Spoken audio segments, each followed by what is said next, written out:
Russia had about 600 tons of gold, and today they have 2,300 tons. China had about 600 tons of gold, and today they have about 2,000 tons, just slightly less, that we know of. And they may have several thousand tons off the books in the State Administration of Foreign Exchange that we don't know about, because that's completely opaque. And Russia is a major gold producer. It produces a little under 400 tons per year just in Russia.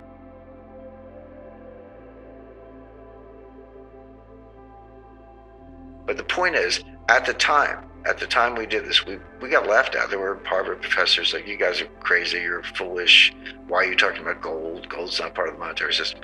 At that time, Russia had 600 tons. Today they have 2,300 tons.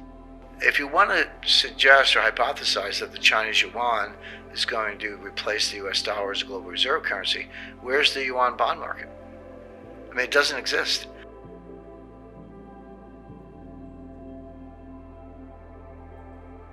In my example, they used a Swiss bank, UK law, put the gold in a third-party depository.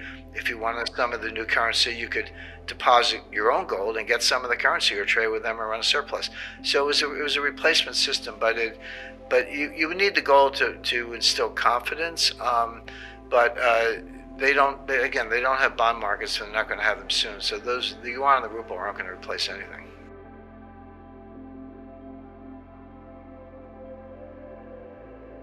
You know, you brought up chapters 1 and 2 from Currency Wars, where you basically highlight this scenario.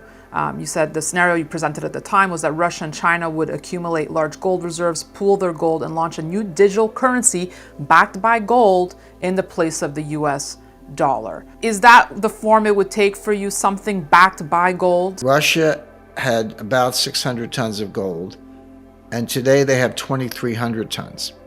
China had about 600 tons of gold, and today they have about 2,000 tons, just slightly less, that we know of. And they may have several thousand tons off the books in the State Administration of Foreign Exchange that we don't know about, because that's completely opaque.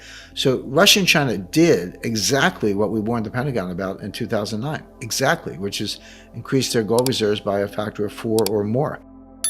It's interesting because I wrote about this in my first book, Currency Wars, which came out in 2011. So that book is 10 years old at this point.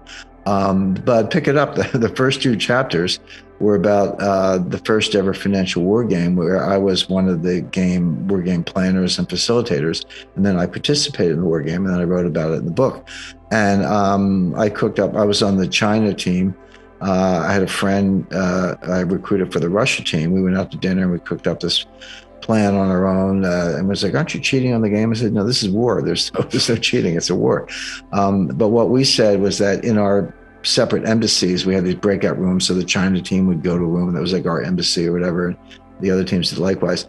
But I was going to try to sell my Chinese teammates on the idea that China would buy as much gold as possible, turn its back on the dollar, or insist that any Chinese exports had to be paid for in gold. And then my friend was going to try to do the same thing on the Russia side, and we were going to try to run the dollar off the road. And this is a little far-fetched at the time, but that's the whole idea of a war game, is to get the Pentagon thinking, at least 5 years ahead or longer. And Russia is a major gold producer. It produces a little under 400 tons per year just in Russia. Means that to that extent, it's insulated from exposure to the dollar. Now, you may have to get creative at this point, because the West can't seize the gold unless they want to invade Moscow. But they've said, well, yeah, if you sell the gold for dollars, we're going to freeze the dollars. Okay. Well, you can use it as collateral for loans. You can do a kind of barter. You can say to China, hey, send us the latest technology, and we'll pay you in gold. We'll just put it on a pallet, fly it over to China, unload it in Beijing. So there are things you can do with it. There are plenty of workarounds in the SWIFT system. I'm kind of an expert on SWIFT because I did so much in counterterrorism and the Iranian. Iran was de-SWIFted in 2012, last major country prior to Russia. But I was very involved with that, but I know how it works, but I also know the workarounds.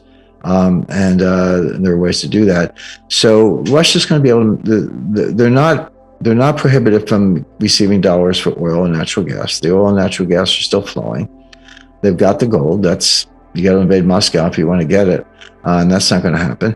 And there are plenty of workarounds with SWIFT. So, life will go on. It'll be inconvenient, but most of the economic cost is going to be on the West. But the point is, at the time we did this, we got laughed at. There were Harvard professors like, you guys are crazy, you're foolish.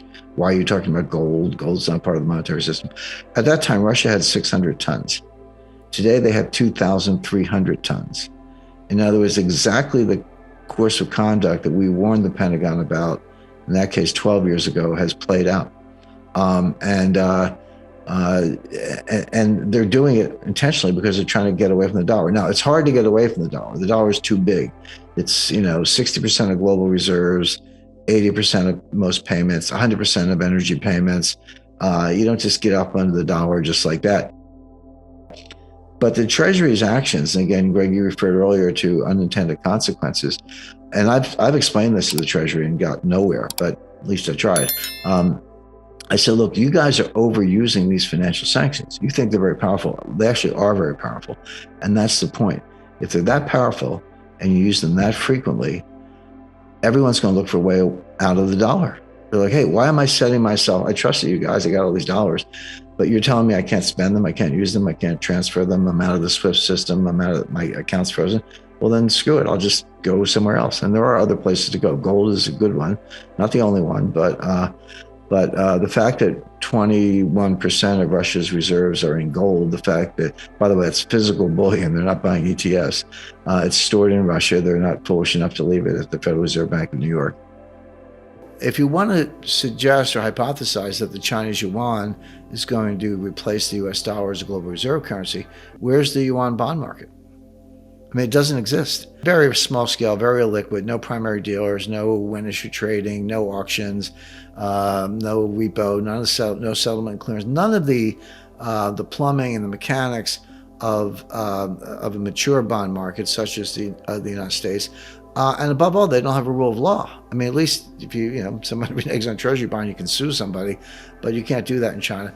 So the absence of the rule of law, number one, the absence of the infrastructure, the plumbing, for want of a better word, are two reasons why the yuan and certainly the ruble will not replace the dollar as a reserve currency. However, what I was hypothesizing then, and I'd come back to this, is you can create a brand new currency that does have all that stuff.